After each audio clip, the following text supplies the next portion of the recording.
Assalamualaikum warahmatullahi wabarakatuh. Perkenalkan, nama saya Destolia, kelas 12 OTKP 2. Nama saya Hanifah Gitaningsih, kelas 12 OTKP 2. Saya Mutiazira Syawa, saya kelas 12 OTKP 2. Saya Putri Malika Safa dari kelas 12 OTKP 2. Saya Sahrani Afif, saya dari kelas 12 OTKP 2. Kami di sini akan mempresentasikan hasil diskusi kami yang berjudul perjalanan dinas. Pertama, ada definisi perjalanan dinas. Perjalanan dinas adalah perjalanan yang dilakukan oleh karyawan atau pegawai suatu perusahaan atau lembaga yang berkaitan dengan tugas suatu lembaga atau perusahaan yang pekerjaannya kedinasan. Nomor 2, macam-macam perjalanan dinas. Yang ke-1, perjalanan dinas untuk mengikuti rapat kerja nasional. Dalam hal ini, pimpinan rapat harus mempelajari materi rapat secara cermat. Yang kedua, perjalanan dinas untuk mengikuti seminar nasional.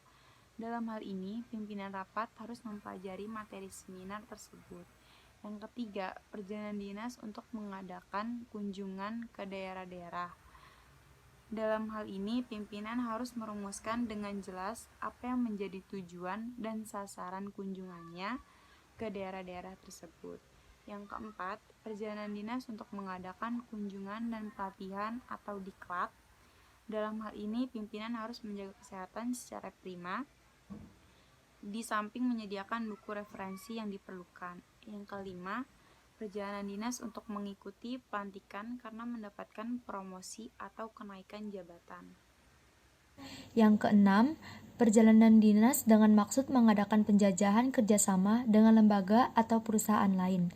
Ketujuh, perjalanan dinas dalam rangka menghadiri acara seremonial seperti pembukaan kantor cabang atau ulang tahun berdirinya suatu lembaga atau perusahaan. Kedelapan, perjalanan dinas karena adanya kegiatan sosial, misalnya memberikan bantuan kepada korban bencana alam, biaya siswa, dan sebagainya. Kesembilan, perjalanan dinas karena mengikuti tender. Dan ke-10, perjalanan dinas karena mengikuti rapat umum pemegang saham. Cara pelaksanaan perjalanan dinas. Di tata cara pelaksanaan perjalanan dinas ada 3. Yang pertama, in-house traveling department atau divisi perjalanan. Yaitu, divisi perjalanan adalah divisi atau bagian perusahaan yang menangani perjalanan bisnis suatu perusahaan dan bertanggung jawab atas dokumen tiket dan hotel. Jadi divisi perjalanan itu dia bertanggung jawab atas perjalanan dinas pimpinannya, bertanggung jawab atas keseluruhan persiapan dokumen, persiapan hotel, dan juga persiapan tiket. Dan yang kedua, ada traveling bureau atau biro perjalanan. Biro perjalanan adalah perusahaan yang membuat perjalanan orang lain lebih praktis dan tidak merepotkan perusahaan. Jadi di sini perusahaan yang membiayai atau yang membuat perjalanan untuk orang lain. Sedangkan yang ketiga, administrasi kantor atau sekretaris. Administrasi kantor atau sekretaris, jadi itu pimpinannya yang meminta sekretarisnya sendiri untuk menyiapkan semuanya untuk perjalanan dinas. Nomor 4, persiapan rencana perjalanan dinas. Yang pertama, mengetahui maksud tujuan perjalanan dinas. Yang kedua, mengatur jadwal perjalanan dan pertemuan. Yang ketiga, mengatur tanggal keberangkatan. Yang keempat, mengurus akomodasi atau transportasi dan persiapan. Yang kelima, mempersiapkan dokumen atau surat-surat yang diperlukan. Dan yang terakhir, mempersiapkan keperluan keuangan. Yang kelima, persiapan dokumen perjalanan dinas. Yang pertama, dokumen internal. Ada surat tugas dan surat perintah perjalanan dinas atau SPPD. Yang kedua, dokumen internal. Paspor atau pasport. Ada paspor biasa atau normal paspor. Contohnya, paspor dinas, paspor diplomatik, paspor haji, dan paspor khusus. Lalu ada visa. Contohnya transit visa, tourist visa, business visa, diplomatic visa, official visa, dan immigrant visa. Lalu ada physical, contohnya exit permit, dan lalu ada yellow card atau kartu kesehatan. Sekian dari kelompok kami. Wassalamualaikum warahmatullahi wabarakatuh. Pertama, persiapan transportasi perjalanan dinas. Yang pertama ada transportasi darat, yaitu seperti mobil dinas atau perusahaan, travel, bis, kereta api. Yang kedua, transportasi laut.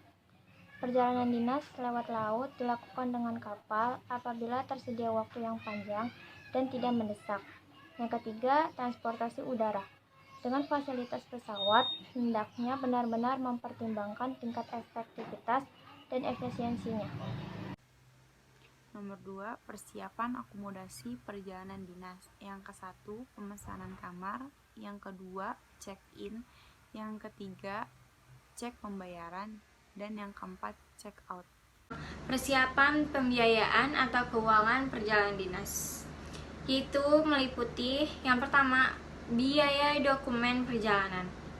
Contohnya, biaya pengurusan paspor, biaya fiskal, dan airport tax, dan lain-lain. Sedangkan yang kedua, biaya transportasi. Biaya transportasi biasanya meliputi biaya transport pulang pergi dan biaya transport lokal selama perjalanan bisnis, biaya akomodasi, dan biaya acara kontribusi. Sedangkan yang ketiga, pembiayaan penyelenggaraan acara. Biaya penyelenggaraan acara itu semisal kita mempunyai acara seperti seminar dan pelatihan. Biaya meals entertainment, yaitu biaya yang digunakan untuk menjamu relasi. Sedangkan yang terakhir, biaya konsumsi.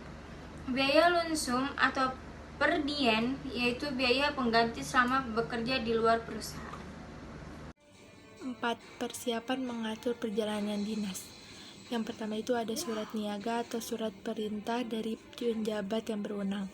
Yang kedua, paspor. Syarat-syarat pembuat laporan itu ada 3, yaitu KTP atau keterangan warga negara, yang kedua kartu keluarga, yang ketiga akte kelahiran. Nah, yang ketiga itu ada juga visa, yang keempat e-card atau kartu kesehatan, yang kelima keuangan, dan yang keenam mempersiapkan semua. Sekian dari kelompok kami. Wabillahi taufiq wal hidayah. Wassalamualaikum warahmatullahi wabarakatuh.